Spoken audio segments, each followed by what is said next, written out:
Coming up on Coffee Break today, Katie Scott will join us for Meatless Monday here on the HAN Network. We'll have more news on the drought and water shortage affecting Southwest Fairfield County. And Donald Ang will join us for This Day in History, along with highlights of our coverage from Friday night's game between Wilton and Ludlow.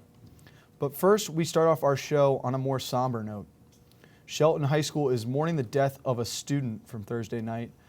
All of Friday's scheduled athletic events were postponed due to the student's death. A message posted on the Shelton Public Schools website notified the school community of the death of Jonathan Sabo, called a well-liked student by Superintendent Chris Cloyette. While not releasing a name, Shelton police announced late Friday night that they were investigating the death of 15-year-old Shelton High School student whose body was found in a wooded area near Booth Hill Road around 10 o'clock Thursday night. Officers searched and discovered the body following a complaint of a missing juvenile filed earlier that evening.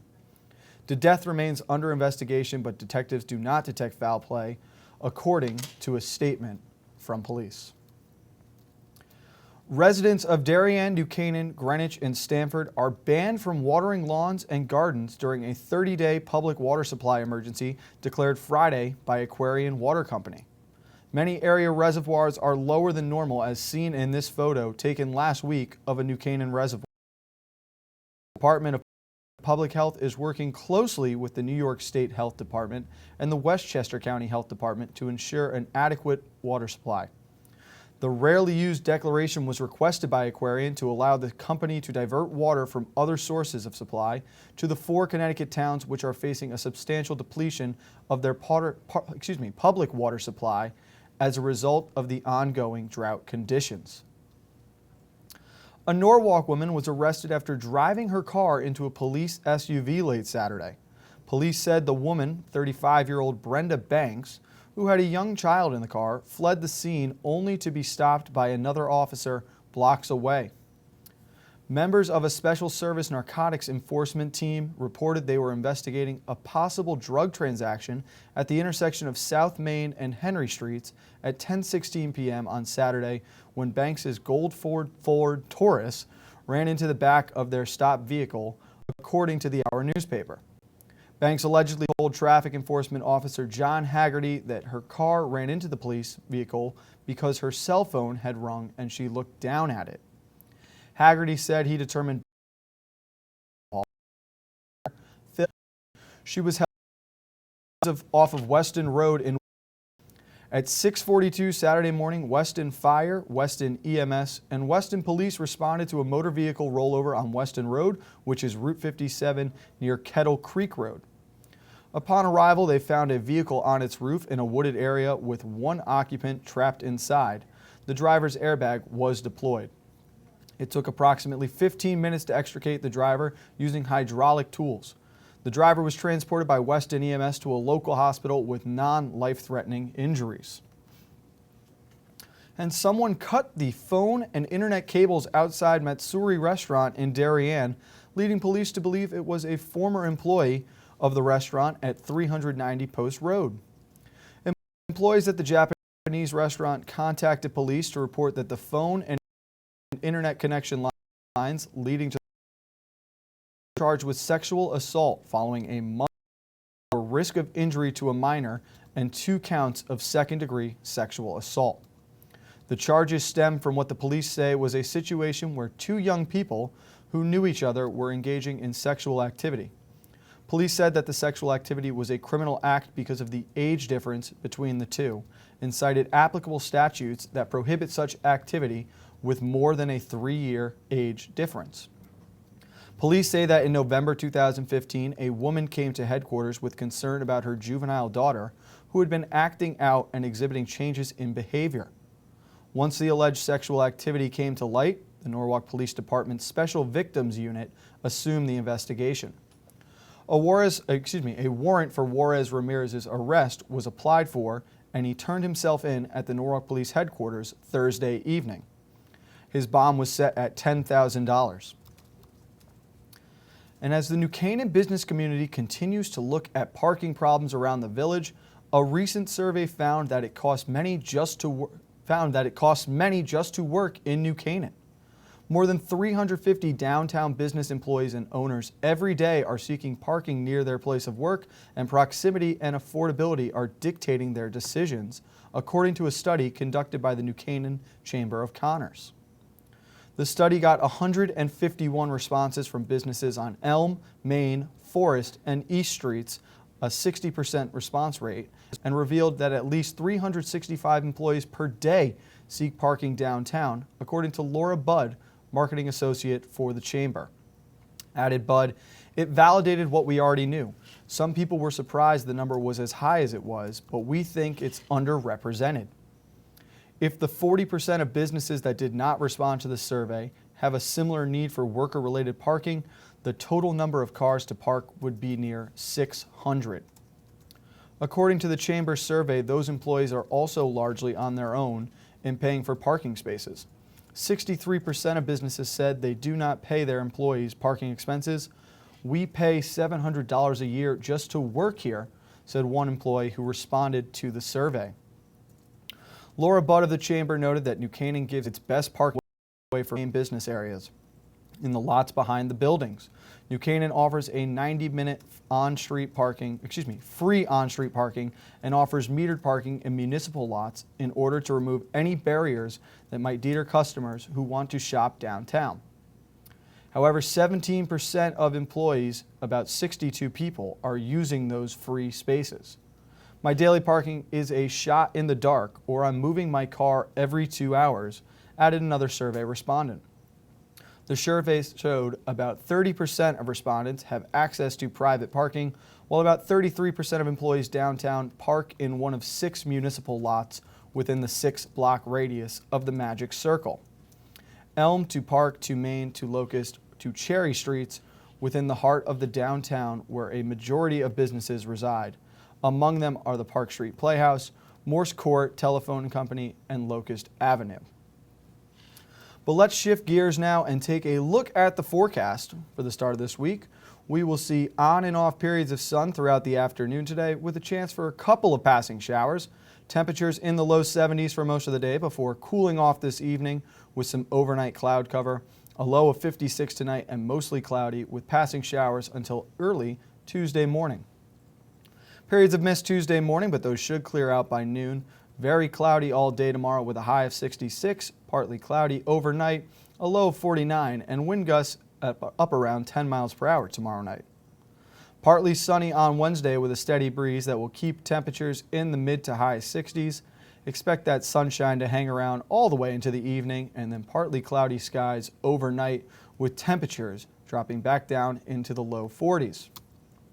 But let's take a break here on your coffee break. When we get back, Donald Ang will join us to take a look back on this day in history, as well as provide a Nutmeg Sports update right here on the AJN Network.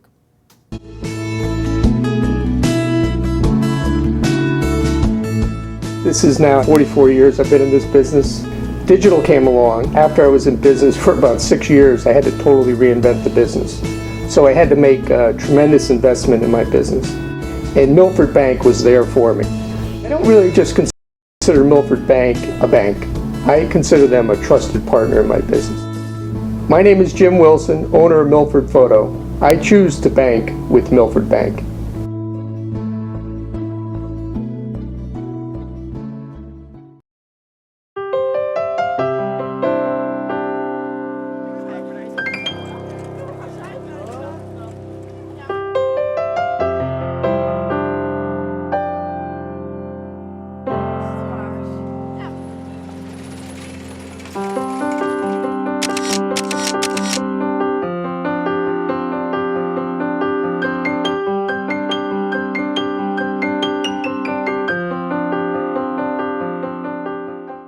The leaves are changing, water temps dropping, and the sun is setting a little earlier each day. But there's still a lot of great boating, fishing, and coast time left before we see the first snow. And above all, remember, it's always summer at the Dock Shop. With loads of new fishing tackle and accessories, clothing, jewelry, and home decor, the Dock Shop is just what you need when you start to feel that New England autumn chill. Boater, beach bum, fishermen, or simply love the New England coast, this is a unique place to shop. The Dock Shop, 51 Tokenique Road, Darien, 609 Riverside Avenue, Westport, dockshop.com.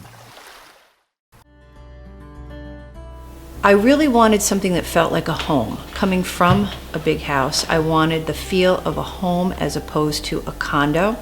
New Canaan is 6 minutes down the road. New Canaan's a beautiful little town to walk around. I work in Westport. My commute is 20 minutes. It's close to Westchester, where my family is, so the location is ideal. There is no other townhome that compares in the area. This is where I want to be. I'm a filthy rich executive. I hear the market's down 1,000,000 points. I freak out. I spill my large espresso. The searing pain makes me slam on the brakes. Uh-oh, your fault.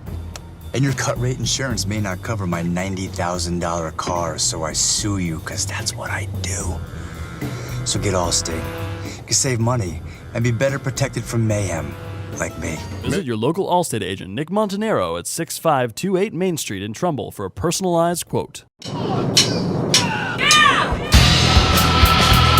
I'm Frank Granito. And I'm Donald Ing for the HAN Network.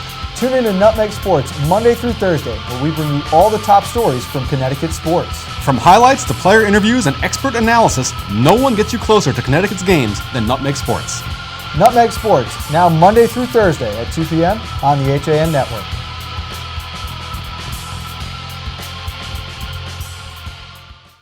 Welcome back to Coffee Break here on the HAN Network. It is Monday, October 3rd, and we will welcome in Donald Ing now to get set and take a look back on this day in history. Don, it is a new month, and I've got a really good feeling that one of these days I'm going to get 3 or 4 right before Halloween comes around. Oh, you think you're going to run the table on one of these today? I got a good feeling. You know, you would have had a pretty good shot today, but I think you missed on the opening twofer, because we start off in 1789. George Washington proclaims the first Thanksgiving Day in the United States. He would make a similar proclamation in 1795, as would John Adams in 1798 and 1799. The next one was not until James Madison in 1814, marking the end of the War of 1812. Now, interestingly, the day was not designated as an official U.S. holiday until the next date on today's countdown, 1863. Also on this date, Abraham Lincoln designates the last Thursday in November as a day of Thanksgiving.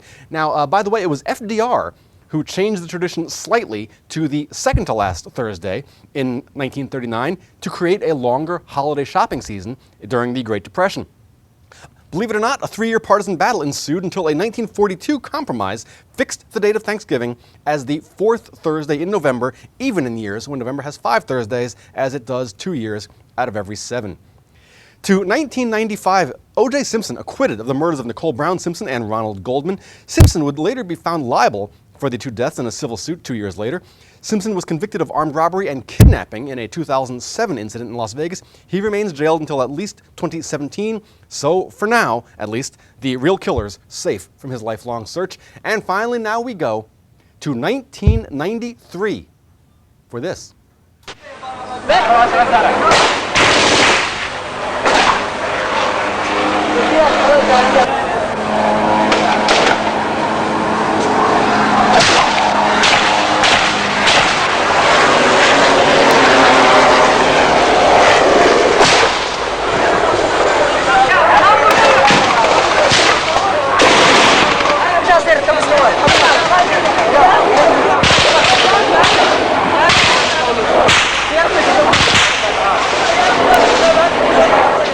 That was street footage from the 1993 Battle of Mogadishu, also known as Black Hawk Down if you prefer. A firefight occurs during a failed attempt to capture key officials of warlord Mohammed Farah Aidid's organization in Mogadishu during the Somali Civil War. The battle would cost the lives of 18 Americans and over 350 Somalis. The UN would withdraw its forces in 1995. Aidid would die following another firefight in 1997, and the war would continue into 2006. When Ethiopian forces drove out the warlords. Today, Mogadishu is undergoing something of a renaissance with a 2012 constitution and a democratically elected president. More than 100 new schools have opened in the last 4 years, as has a new library complex and a university medical school. That is your look back in history for today, October 3rd, and I'm Donald Ing. Well, Don, it's the last-minute tinkering that has just plagued me on that one. As I had George Washington ready to go, and I went for the shot heard around the world but I am the sports director, so I had to lean that way. Yeah, Bobby Thompson always a good pick, particularly yesterday with the Giants getting their way into the playoffs. So that not a bad pick. It seemed like the right way to go, but let's get some sports involved here. You've got a Nutmeg Sports update. Yeah, speaking of sports, we'll start off with Ridgefield celebrating the 40th Pamby Motors Half Marathon yesterday morning. Crossing the finish line first, a familiar face, defending champion Brian Kowalski.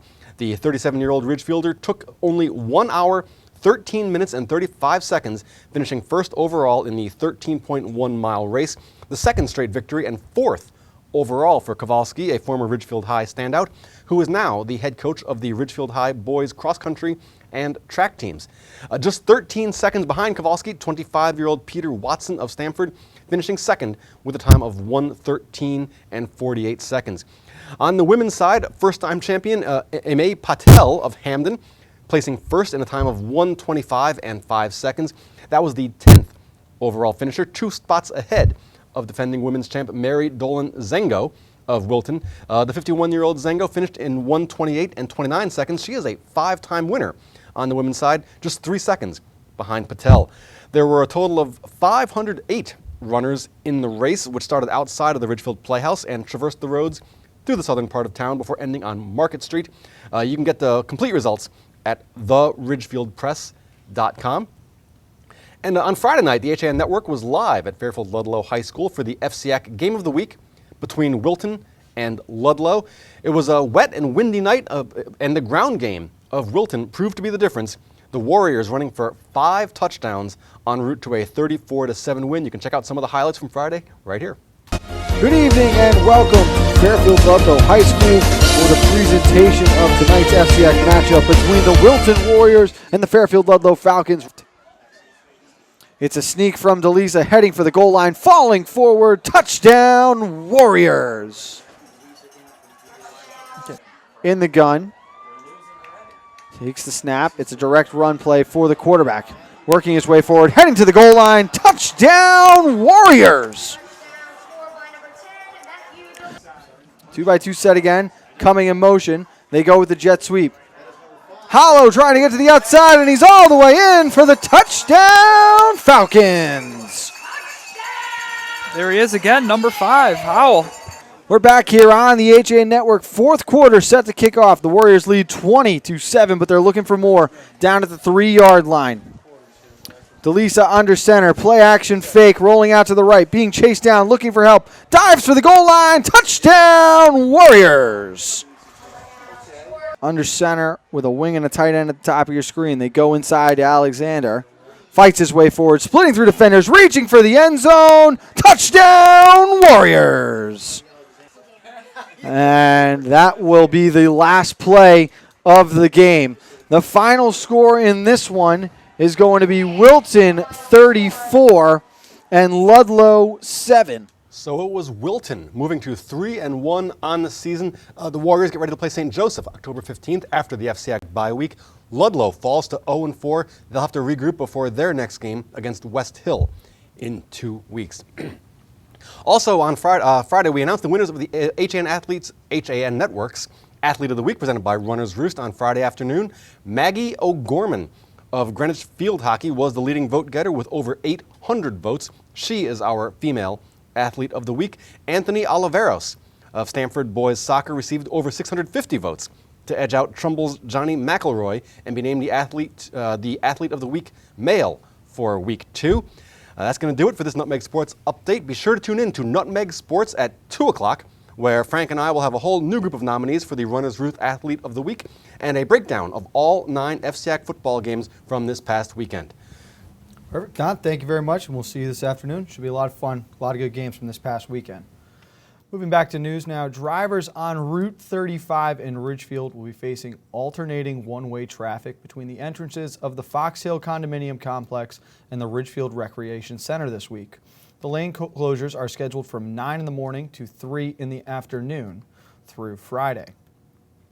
A pro-life rally is scheduled for 6 tonight in Danbury as part of the United 40 Days for Life campaign. The tour will make stops in more than 125 cities to hold rallies and prayer vigils opposed to abortion. Information can be found at 40daysunited.com. The Ridgefield Board of Selectmen will hold a public hearing on new regulations for food vendors at 7:30 Thursday evening at Ridgefield Town Hall. A town meeting is scheduled in Town Hall for Wednesday night, October 19th. The town meeting is at 7:30 as is customary, although the Board of Selectmen meeting is scheduled to start at 6:30 that night. The revisions were written largely to set consistent policies governing annual town permits for vendors such as ice cream trucks, food trucks, carts. Most of the policies are agreed upon: $200 for permits, requirements for background checks, and the posting of photo IDs. $250 fines for those vending without a permit, a process to suspend permits, and appeal suspensions. While there's been some discussions of the roving ice cream trucks, where the selectmen have had the most difficulty is with setting the rules for what the draft ordinance describes as substantially permanent or stationary operations. Generally, the ordinance would allow food vendors to work private parties, but to set up in a public spot only for special events, gatherings authorized by the Parks and Recreation Department, like the July 4th fireworks or summer concerts in the park, or at events sponsored by recognized charitable organizations such as the Rotary's Annual Barbecue or the Chamber of Commerce's Summerfest Street Fair. You can read more by Macklin Reed at theridgefieldpress.com. Students at Bunnell High School in Stratford will use the same optical scan voting machines used in town elections to vote for class officers on Tuesday. Stratford is the first municipality in Connecticut to participate in this pilot program, which will allow students to elect class officers with the machines. Bunnell's freshman class will gather during fourth period tomorrow to hear speeches from the candidates. The freshman class will then be called down during sixth period to vote for their class president, vice president, secretary, and treasurer.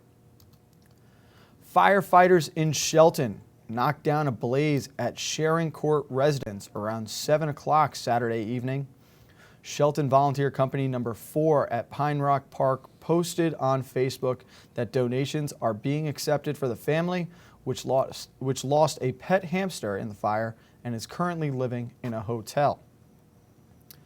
And Easton Police and the Center for Family Justice will hold a vigil for domestic violence awareness tonight at 6 at the gazebo at the Easton Community Center.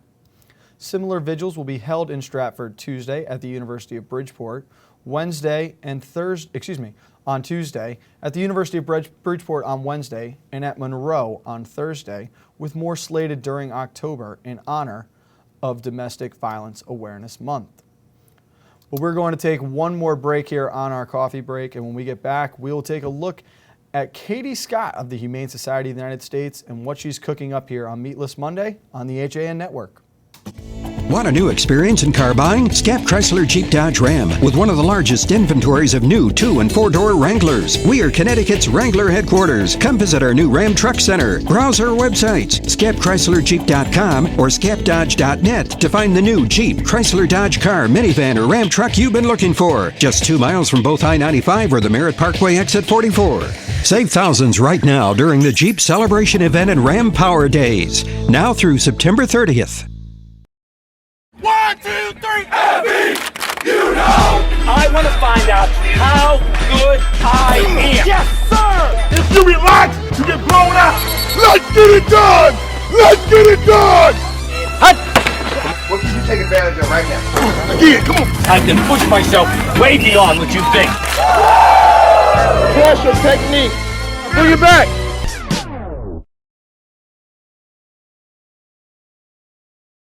At InSports Trumbull, the game is always on inside. Recently renovated and home to one of Connecticut's largest indoor turf fields, InSports is a multi-sport recreation center providing state-of-the-art facilities for league play, camps, and youth programs. Players have access to soccer, lacrosse, football, baseball and softball, field hockey, rugby, basketball, volleyball, and social game facilities. InSports has also launched an early childhood development program, a daycare and pre-K program all rolled into one. Don't miss out on the fun. Find out more at insportscenters.com or call 203-268-1214. Like and follow us on Facebook.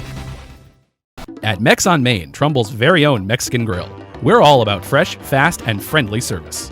Our Main Street restaurant offers the best in traditional and non-traditional Mexican dishes, with only the best ingredients, never frozen. From authentic burritos, fajitas, quesadillas, and salads, we have something on the menu for everyone in the family. And enjoy our open salsa bar, giving you more ways to customize your meal. Stop in for lunch or dinner at 6528 Main Street, Trumbull, or find out more at mexonmain.com. At Elements Massage Ridgefield, we believe in quality services that are affordable and focused on therapy and healing. The licensed massage therapists are available 7 days a week, offering deep tissue and Swedish massage, as well as prenatal and couples massage. Special introductory rates are available now, or try our Elements trademarked wellness program. For more information, contact Elements Massage Ridgefield at 203-403-3348 or visit elementsmassage.com/Ridgefield. When it comes to local entertainment, we've got it all. From movies, local artists, etiquette, and more. Watch HAN Arts and Leisure with me, Steve Coulter, and our Arts and Leisure editor, Sally Sanders, Mondays at 12:30, right here on the HAN Network. Here on the HAN Network, we love football season, and we love talking about tailgating, and we're joined by a friend of the show, Katie Scott, who is the New England Food Policy Coordinator with the Humane Society of the United States. Katie, happy to have you back. Thanks so much for having me, Kate. It's always a pleasure to be here. Now, you've brought us some great healthy recipes, vegan, because the Humane Society does have this campaign, Meatless Mondays, just to maybe reduce meat consumption. Can you tell us just a little bit about that? Absolutely. So, if you think about it, more and more Americans want to know where their food is coming from. They want to know how it affects their health. And this is sort of a thing we've been seeing more and more thanks to documentaries like Forks Over Knives, Food Inc. If you haven't seen them, I would certainly suggest checking them out. But really what we're seeing is that more and more people are demanding meat-free meals, as it reduces the opportunity for you to have type 2 diabetes or stroke or cancer. Right, right. And so now like I said, you brought us a lot of healthy recipes. This one's a little more fun. It's for tailgating. In honor of football season, I know you're a big football fan, right. You know, originally from Texas, now up here in New England. So tell us what you brought for us today. We brought empanadas. So something that's really interesting about the Humane Society is that we do have a chef on staff. So Chef Wanda White, she's created this recipe completely herself. You know, we work with institutions of all shapes and sizes and help them be able to shift vegetables to the center of the plate. So this is a great recipe that I think students at universities would really like, and even for tailgating. As you can see, empanadas are finger foods, easy things that people can just make in a pinch. All right, so now tell us how you make these. What do we do? Of course. As I said, it's really just a very simple step-by-step ingredient list of dough and savory filling. So what I'll show you is this is how you create the dough first. You throw together flour and cream cheese, and what I want to point out too is that you can find plant-based versions of this. Really? So even though this is a meatless dish, this is also plant-based. So this is tofutti, which is a cream cheese that is free of all sorts of dairy products. And actually, funny enough, at Stop and Shop, this is cheaper than your regular cream cheese. Really? And is it in the same spot as the regular cream cheese? You would find this in the healthy food section. Okay, good to know. Okay. So you throw that in together, and then same thing with this vegan margarine. You can throw in regular margarine too. There's different recipes, different brands, I should say. Earth Balance, Smart Balance. But really, it's just mashing this together until it kind of has a nice pea-sized consistency. Throw it in the refrigerator, let that congeal together a little bit more. And then once you're ready, you just roll it out into circles, and you're gonna fill it with this awesome filling here. All right, so tell us about the filling. This is the filling right here? Yes, and you can do empanadas any way you want. You can either do sweet or savory. I chose to go with savory. Love that. So this version has just some tomatoes in it. It has cream cheese again. It has cilantro. And then it also has the little pinch of cayenne pepper. Ooh, I love that for a little kick. Yeah, and what I want to point out too is most of these ingredients and recipes that I'm creating come from something that's so easy to find at the grocery store. And inexpensive. Exactly, that's like 79 cents a can. That's awesome. This smells amazing. Yeah. So this is your filling. That's right. And so once you get it all together in a circle, you know, you're gonna just basically put it together, mash it a little bit with a fork, so you've got these nice little taco-shaped looking They look so professional like that, the little fork design on the end. I think it could be intimidating for someone at first thinking making my own dough, but that seems very simple to make. It is, yeah. And even I've seen online, if you wanted to do something really fun, you can do two separate basically tops and create it into a little football. Oh, very cute. So you can get creative with Very this. Pinteresty.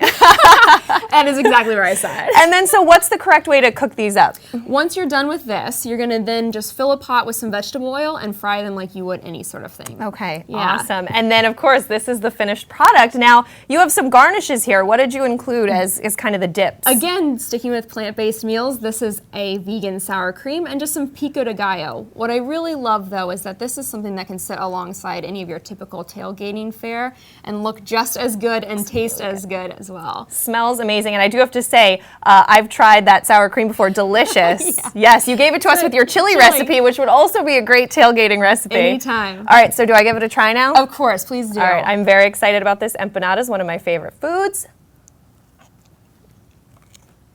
The filling is so creamy, and you wouldn't imagine that it's vegan. Not at all. Yes.